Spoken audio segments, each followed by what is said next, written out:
Chemistry class 12 हमारा chapter है haloalkanes and haloarenes. हम सीबीएसई के प्रीवियस ईयर क्वेश्चंस कर रहे थे जो 2010 से 2023 तक आए हैं। हमारा अगला क्वेश्चन है क्वेश्चन नंबर 41। ये टॉपिक 3 का क्वेश्चन है जो कि है nucleophilic substitution and chirality. Identify the chiral molecule. ये हमारे पास 2 मॉलिक्यूल है, इसमें से कौन सा मॉलिक्यूल कायरल है उसको हमें आइडेंटिफाई करना है। यह क्वेश्चन ऑल इंडिया 2014 1 मार्क का आया है। एक बार आप इसे ट्राई करिए, फिर हम आगे बढ़ते हैं। तो सबसे पहले हम लोग रफ वर्क में देखते हैं। यहाँ पर हमारे पास 2 मॉलिक्यूल है जो गिवन है। अगर कोई मॉलिक्यूल ये या ये कायरल है तो उसमें कायरल कार्बन होना चाहिए।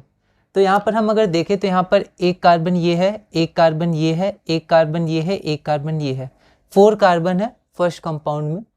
सेकेंड कंपाउंड में देखें तो यहाँ एक कार्बन है इंटरसेक्शन, एक यहाँ कार्बन है, एक यहाँ कार्बन और यहाँ पर एक्सट्रीम एंड पे एक कार्बन है। यहाँ पर 4 कार्बन है, इस कंपाउंड में 4 कार्बन है। देखते हैं कि कौन सा कार्बन कायरल है। अगर हम इस कंपाउंड की बात करें तो इस कार्बन पे ये CH3 है, तो यहाँ पर H होगा। तो यहाँ पर 2 सेम है, कम से कम 2 अगर सेम हो तो फिर वो कायरल नहीं होता। यहाँ तो 3 सेम है इस सब्स्टिट्यूएंट H, तो ये कायरल नहीं है। इसकी बात करें तो इस कार्बन पे एक H होगा, ठीक है। तो एक H ये अलग है, ये Cl अलग है, यहाँ CH3 अटैच है ये अलग है, और यहाँ पर C2H5 अलग अटैच है ये अलग है। मतलब ये कार्बन कायरल कार्बन है क्योंकि चारों सब्स्टिट्यूएंट 4 वैलेंसी जो पूरी करेंगे वो अलग अलग है। अब इस कार्बन की बात करते हैं तो यहाँ पर भी ये क्या CH2 है, तो ये H और H है। मतलब ये कार्बन भी कायरल नहीं है, सेम है सब्स्टिट्यूएंट, ठीक है। या ये फिर से CH3 है तो ये भी कायरल नहीं होगा, ठीक है। तो इस मॉलिक्यूल में हमें एक कायरल कार्बन मिला, ठीक है। तो ये मॉलिक्यूल कायरल है, पर हम इसको भी चेक करेंगे।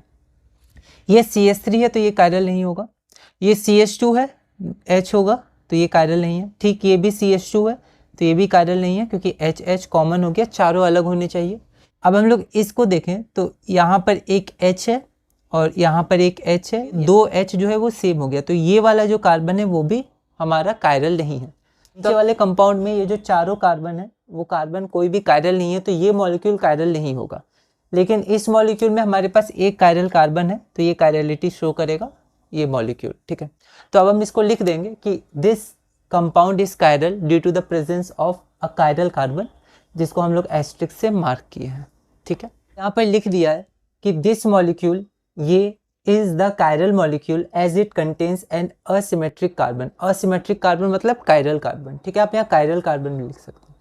तो ये जो कार्बन है इस पर हमने एस्ट्रिक का सिंबल दे दिया है और नीचे लिख दिया है डिनोटेड बाय एस्ट्रिक। तो ये जो असिमेट्रिक कार्बन है वो एस्ट्रिक से डिनोट किया है, और इस असिमेट्रिक कार्बन के कारण ये जो मॉलिक्यूल है वो हमारा कायरल मॉलिक्यूल है। तो ये क्वेश्चन था हमारा 41।